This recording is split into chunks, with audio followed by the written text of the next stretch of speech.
are some uses of myrrh essential oil. In this video, I'm going to be sharing 7 uses and benefits for using myrrh essential oil. Coming up. Hey, what's up? Melinda here as the Oil Coach, bringing you tips, tricks, and ideas for using your essential oils so you can live healthier, happier lives. Be sure to stick around until the end of this video because I'm also going to be sharing some great diffuser recipes with myrrh essential oil. Now let's jump into the video.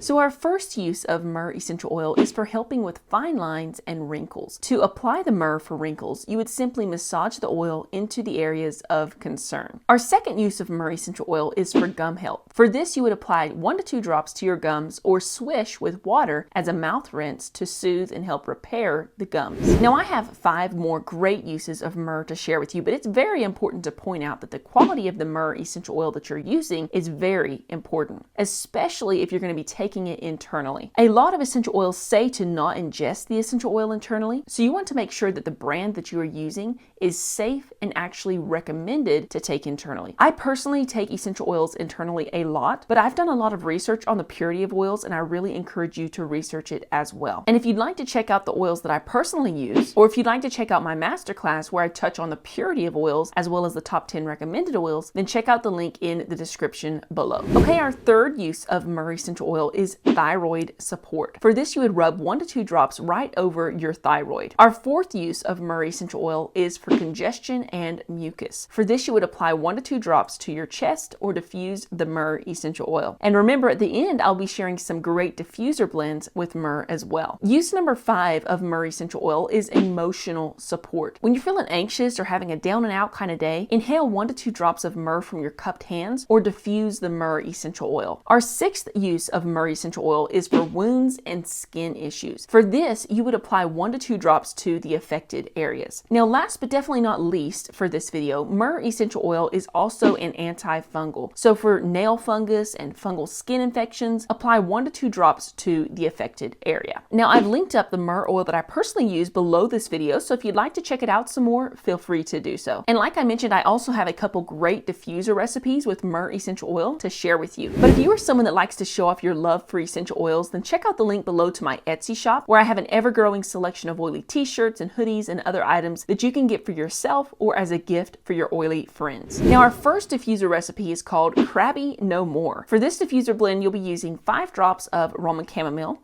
4 drops of orange, 3 drops of lavender, 2 drops of myrrh, and 1 drop of ylang ylang. Our second diffuser blend is called Respiratory Relief. And for this one, you'll be using 2 drops of bergamot, 2 drops of frankincense, 2 drops of myrrh, 1 drop of lavender, 1 drop of eucalyptus, and 1 drop of orange. Now, if you would like a free ebook of some more incredible recipes for coughs, colds, congestion, and more, then check out the link in the description below. And if you would like some great diffuser blends that have both frankincense and myrrh essential oils in them, then click or tap the screen here, or click or tap the screen here to check out another one of my videos. And I'll see you in the next video.